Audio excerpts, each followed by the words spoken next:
Global skill development mission में आपका स्वागत है। भी कर सकते हैं इससे। क्वेरीज से हम समराइज इंफॉर्मेशन भी देख सकते हैं और ग्रुप वाइज इंफॉर्मेशन भी देख सकते हैं। इसके लिए सबसे पहले ग्रुप वाइज इंफॉर्मेशन देखते हैं सिटी बेस्ड फीस के आधार पे। मैं राइट क्लिक करके डिजाइन व्यू में ओपन कर लेता हूं। मुझे जो जानकारी यहाँ चाहिए सिटी के आधार पे फीस की जानकारी चाहिए। से सिटी है और उनसे मुझे कितनी फीस टोटल कलेक्शन में आ रही है।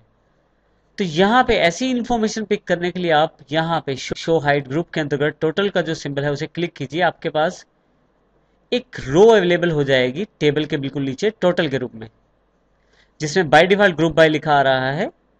ग्रुप बाय से आप इंफॉर्मेशन को ग्रुप कर सकते हैं, जैसे मैंने किया है। सिटी के आधार पे इंफॉर्मेशन को ग्रुप करना चाहता हूँ, सभी सिटीज के आधार पे मुझे इंफॉर्मेशन मिल जाए। और फीस जो है वहां पे मुझे वो फंक्शन लगाना है जिसके आधार पे मुझे जानकारी चाहिए। जैसे कि यहाँ अगर मैं क्लिक करता हूँ तो मेरे पास काफी सारे फंक्शंस अवेलेबल हो जाते हैं। क्या मैं सम चाहता हूँ या एवरेज चाहता हूँ, इस तरह के काफी सारे फंक्शन यहाँ इनबिल्ट अवेलेबल हैं। मैं यहाँ सम पे क्लिक कर देता हूँ और जैसे ही से यहाँ क्लोज करके यस करता हूँ और दोबारा क्वेरी को खोलता हूँ तो मेरे पास यहाँ पे देखिए ग्रुप वाइज इंफॉर्मेशन अवेलेबल हो गई है। अंबाला से टोटल कलेक्शन ऑफ फीस है 6,245 रुपये। इस तरह से पानीपत से टोटल फीस है और पटियाला से टोटल फीस है। तो इस तरह से आप इंफॉर्मेशन का प्रयोग कर सकते हैं। ग्रुपिंग इंफॉर्मेशन करके आप डेटा को और बढ़िया तरीके से एनालाइज भी कर सकते हैं। क्वेरीज बनाने के लिए हमारे पास एक आसान तरीका और अवेलेबल है एक्सेस के द्वारा। जब आप क्वेरी बनाना चाहते हैं तो क्रिएट पे क्लिक करें तो यहाँ पे क्वेरी डिजाइन के साथ ही क्वेरी विजार्ड का बटन भी अवेलेबल है। क्वेरी विजार्ड एक ऐसी ऑप्शन है जिसके साथ आप कुछ स्टेप्स को फॉलो करते हुए अपनी क्वेरी को आसानी से बना सकते हैं। जैसे आप क्वेरी विजार्ड पे क्लिक करते हैं, न्यू क्वेरी के लिए एक बॉक्स अवेलेबल हो जाएगा।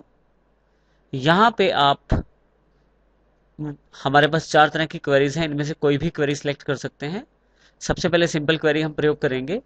इसका प्रयोग हम तब करते हैं जब दो टेबल या दो से अधिक टेबल से मिला के डेटा आपको दिखाना है।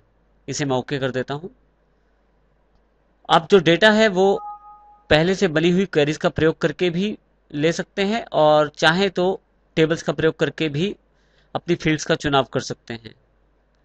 यानी कि आप नई क्वेरी बनाने के लिए क्वेरीज और टेबल दोनों का प्रयोग कर सकते हैं जो पहले से आपके पास अवेलेबल हैं।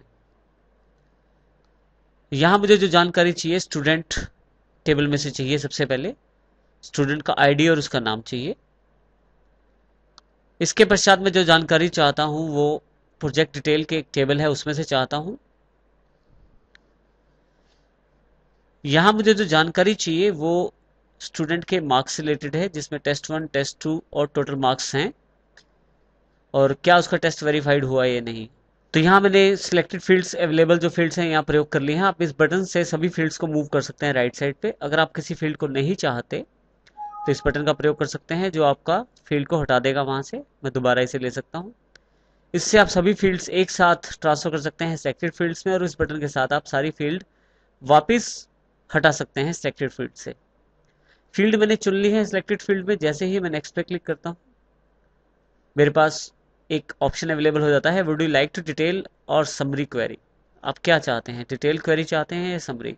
मैं डिटेल क्वेरी चाहता हूं जिसमें पूरे के पूरे रिकॉर्ड्स दिखाए जाएंगे। जैसे नेक्स्ट करता हूं तो आपसे फिर से एक जानकारी मांगी गई है, क्वेरी का टाइटल क्या हो और साथ ही आप उस क्वेरी को डिजाइन मोड में खोलना चाहते हैं या डायरेक्ट ओपन करना चाहते हैं क्वेरी को इंफॉर्मेशन देखने के लिए। मैं ओपन करना चाहता हूं। जैसे ही फिनिश करता हूं मेरे पास देखिए 2 टेबल्स का डेटा मिलके मेरे पास अवेलेबल हो गया है, जिसमें स्टूडेंट का आईडी, उसका नाम, उसके टेस्ट 1 के मार्क्स, टेस्ट 2 के मार्क्स, टोटल मार्क्स और क्या उसके टेस्ट वेरीफाइड है या नहीं। यहाँ ध्यान देना जरूरी ये बात है कि जब भी आप एक से अधिक टेबल्स को अपनी क्वेरी में प्रयोग करते हैं तो उनकी रिलेशनशिप जो है वो बहुत ही इंपॉर्टेंट फैक्टर होता है। अगर टेबल्स में रिलेशनशिप नहीं है तो आपको पहले रिलेशनशिप बनानी चाहिए और उसके पश्चात आप 2 टेबल्स का डेटा मिला के दिखा सकते हैं और इस तरह से आप अपनी क्वेरीज को एक से अधिक टेबल के साथ मिलाकर अलग अलग फील्ड्स का डेटा देख सकते हैं। नेक्स्ट क्वेरी जो हम बनाना चाहते हैं वो है क्रॉस टैब क्वेरी। लेकिन उसको बनाने से पहले हम एक टेबल है उसका उदाहरण थोड़ा सा ले लेते हैं। सेल हमारे पास एक टेबल है, इसको मैं डबल क्लिक करके डेटा शीट व्यू में ओपन कर लेता हूं। तो देखिए यहाँ पे कुछ सीरियल नंबर दिए गए हैं, उन सीरियल नंबर के साथ हमारे पास स्टेट्स हैं, अलग अलग स्टेट्स हैं जो कि बार बार रिपीट भी हो रही हैं। हर एक स्टेट को कुछ आइटम्स बेची जाती हैं और उनकी सेल का रिकॉर्ड रखा जाता है। हमारे पास जैसे पहली स्टेट है हरियाणा, तो उसके पास जो आइटम बेची गई ऑयल, इस तरह से हरियाणा को शुगर भी बेची गई है। थोड़ा सा नीचे आके घी आइटम भी हरियाणा को बेची गई है और इसी तरह से सोप आइटम भी हरियाणा को बेची गई है। तो जिस तरह से सेल हो रही है उस तरह से आइटम्स के रिकॉर्ड्स रखा जा रहा है। अब मैं ये जानना चाहता हूँ टोटल मैंने कितना जो ऑयल है हरियाणा को बेचा है और किस किस आइटम की कितनी सेल की है। तो ऐसी इंफॉर्मेशन जनरेट करने के लिए आपके पास जो ऑप्शन है वो क्वेरी विजार्ड का ऑप्शन है। क्वेरी विजार्ड में आप क्रॉस टैब क्वेरी का प्रयोग कर सकते हैं ऐसी इंफॉर्मेशन को ढूंढने के लिए। यहां से इसे मैं क्लोज कर देता हूं और अब की बार क्वेरी विजार्ड पे क्लिक करता हूं और यहां से मैं क्वेरी जो है cross tab query wizard select कर लेता हूं, ओके कर देता हूं। क्रॉस टैब क्वेरी विजार्ड में आपके पास लिस्ट अवेलेबल हो जाएगी उन टेबल्स की। आप यहां से पहले से बनी क्वेरीज का प्रयोग भी कर सकते हैं और फिर साथ ही टेबल्स और क्वेरीज दोनों का। मैं चाहता हूं सेल टेबल का प्रयोग करना, तो मैं उसको सिलेक्ट कर लेता हूं, नेक्स्ट पे क्लिक करता हूं। जो फील्ड्स मेरे पास अवेलेबल हैं क्वेरी बनाने के लिए उनको मुझे सिलेक्टेड फील्ड में लेके जाना है जिनको क्रॉस टैब क्वेरी में मुझे प्रयोग करना है। मेरे पास यहाँ रोज में सभी स्टेट्स अवेलेबल हो जाएं, तो स्टेट को मैं सिलेक्ट करके जैसे ही यहाँ सिलेक्टेड फील्ड में लेके जाता हूँ तो मेरे पास ये सभी स्टेट्स रो हेडिंग के रूप में यहाँ अवेलेबल हो जाती हैं। यदि आप यहाँ ध्यान दें, state 1, state 2, state 3, state 4 available हो गई हैं। जितनी भी स्टेट्स हैं आपकी यहाँ पे अवेलेबल हो जाएंगी। यहाँ से मैं नेक्स्ट कर देता हूँ। अब मैं कॉलम हेडिंग्स बनाना चाहता हूँ जो मेरे पास अवेलेबल हो। उसके लिए मैं आइटम को ले लेता हूँ। जैसे आइटम्स को क्लिक करता हूँ, देखिए यहाँ पे आइटम्स 1, आइटम्स 2, आइटम्स 3 के नाम से कॉलम हेडिंग्स अवेलेबल हो गए हैं। उसके पश्चात फिर से नेक्स्ट करता हूँ। अब सबसे इंपॉर्टेंट फील्ड्स, मैं चाहता हूँ यहाँ जो नीचे जो ये एरिया जो दिखाई दे रहा है यहाँ पे स्टेट वाइज जितना भी मैंने आइटमें बेची हैं उनका टोटल मेरे पास अवेलेबल होना चाहिए। तो मैं सेल सेलेक्ट कर लेता हूँ। यहाँ फील्ड से सेल सेलेक्ट करने के साथ ही आपके पास फंक्शन का भी एक बॉक्स अवेलेबल है। आप कौन सा फंक्शन चाहते हैं वो भी सिलेक्ट कर लें। मैं सम ले लेता हूँ। नीचे देखें तो यहाँ सम ऑफ सेल फंक्शन एप्लीकेबल हो गया है और यहाँ पे एक ऑप्शन है कि आप जो इंफॉर्मेशन है समराइज चाहते हैं तो आप रो सम्स भी यहाँ से ले सकते हैं। बाय डिफॉल्ट एक चेकबॉक्स ऑन है, आप यहाँ से ऑफ करके उसे हटा भी सकते हैं। मैं इसे ऑन कर लेता हूँ, यानी कि चेकबॉक्स क्लिक कर देता हूँ। फिर से नेक्स्ट। आप क्या नाम देना चाहते हैं क्वेरी को। बाय डिफॉल्ट ये टेबल जो आपने सेलेक्ट किया था और उसके साथ अंडरस्कोर लगा के क्रॉस टैब वर्ड जोड़ के आपको नाम प्रदान कर देगा। आप कोई भी नाम ले सकते हैं। उसके साथ आप व्यू द क्वेरी या मॉडिफाई द डिजाइन, क्या आप चाहते हैं क्वेरी को देखना या डिजाइन में कुछ बदलाव चाहते हैं। अभी मैं सिर्फ देखना चाहता हूँ। फिनिश जैसे ही करता हूँ, देखिए मेरे पास यहाँ पे अवेलेबल हो गया है टोटल पहले स्टेट की जानकारी रो हेडिंग्स में, उसमें यहाँ कॉलम हेडिंग में देखिए अलग अलग आइटम्स की इंफॉर्मेशन है जो 4 आइटमें मैंने बेची। साथ ही टोटल ऑफ सेल, मैंने कितनी आइटमें, जो टोटल जितनी भी आइटमें डेली को बेची हैं उनका जो सेल टोटल है वो यहाँ एप्लीकेबल हो जाता है। यहाँ पे मेरे पास वो सेल का टोटल अवेलेबल हो जाता है। इसी तरह से हरियाणा, पंजाब और यूपी। तो इस तरह से क्रॉस टैब क्वेरी का प्रयोग कर सकते हैं। मुख्य बात यह है कि इसमें मेरे पास 3 चीज़ों का प्रयोग किया हुआ है, जिसमें रो हेडिंग्स हैं, कॉलम्स हेडिंग्स हैं और साथ में सेल, यानी कि जो मुझे टोटल फील्ड में चाहिए थी। तो इस तरह से मैं क्रॉस टैब क्वेरी का प्रयोग कर सकता हूं अपनी इंफॉर्मेशन को प्राप्त करने के लिए अलग अलग टेबल के साथ, और अपनी इंफॉर्मेशन को एनालाइज भी कर सकता हूं। यदि हम यहाँ देखें अपने पास ट्रेनर टेबल के अंतर्गत, तो जो सैलरी है मैं चाहता हूं इस पे इस बार क्यों ना 500 रुपये जोड़कर बोनस सैलरी भी साथ में दी जाए। जो सैलरी अवेलेबल है इसमें 500 रुपये भी जोड़े जाए साथ में। इसके लिए मैं एक तरीका यह है कि टेबल खोल के एक एक एंट्री को चेंज करूं, और दूसरा तरीका है अपडेट क्वेरी।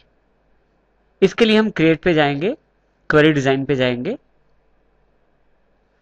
जिस टेबल के ऊपर आप अपडेट क्वेरी को लगाना है उसको सिलेक्ट कर लें, जैसे ट्रेनर टेबल पर। मैं इसे ऐड कर देता हूं और क्लोज कर देता हूं। यहां मुझे जो सैलरी वाला जो फील्ड है उसे ही अपडेट करना है, तो उसे मैं ड्रैग करके अपने पास फील्ड लिस्ट में ले आता हूं। किसी भी कॉलम को आप अपडेट कर सकते हैं एक साथ, और उसमें आप चाहें तो कंडीशंस भी जोड़ सकते हैं, यानी कि क्राइटेरिया बेस्ड भी कर सकते हैं। इसको करने के लिए आपके पास क्वेरी टूल्स के अंतर्गत डिजाइन टैब में अपडेट क्वेरी अवेलेबल है। इसे आप क्लिक करेंगे जैसे ही, देखिए आपके पास यहां पे अलग से एक रो अवेलेबल हो गई है, अपडेट टू। आप अपडेट कर सकते हैं अपने किसी भी कॉलम की वैल्यूज को।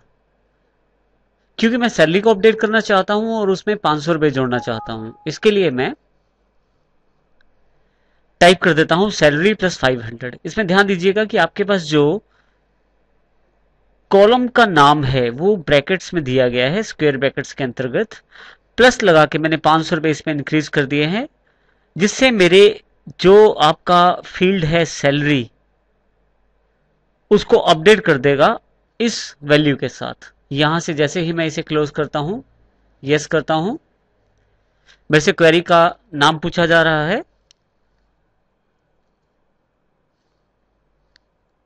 मैं इसका नाम भी अपडेट क्वेरी कर देता हूं। जैसे ही ओके करता हूं, मेरे पास यहाँ क्वेरीज के अंतर्गत यहाँ अवेलेबल हो जाएगी अपडेट क्वेरी।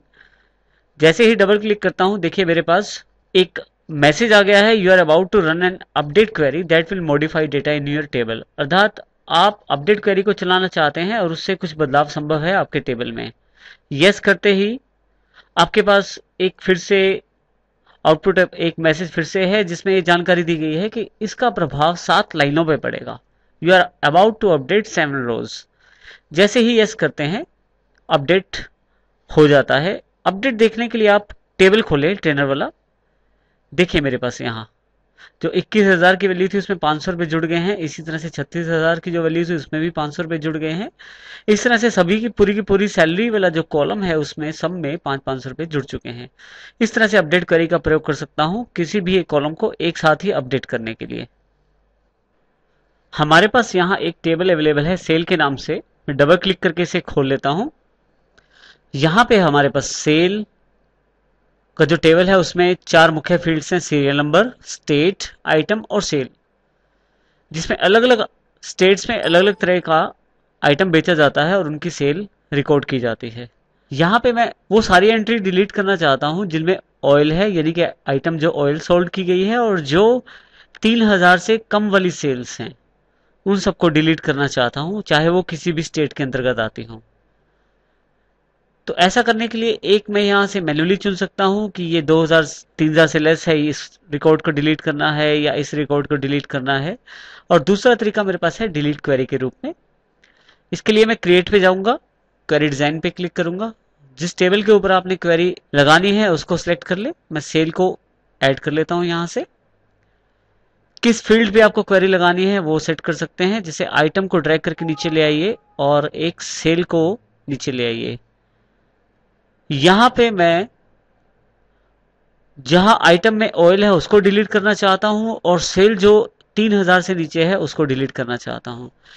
क्योंकि डिलीट करना चाहता हूं इसके लिए मैं डिलीट क्वेरी को भी प्रयोग करूंगा, जो क्वेरी टूल्स के अंतर्गत डिजाइन में डिलीट के रूप में उपलब्ध है। जैसे ही मैं इसे क्लिक करूंगा मेरे पास यहाँ डिलीट की एक रो अवेलेबल हो जाएगी जिसमें वेयर लिखा हुआ है, और साथ ही एक क्राइटेरिया नीचे बॉक्स जो रो है उसमें मैं अपना क्राइटेरिया लिख सकता हूं जिसको मुझे डिलीट करना है।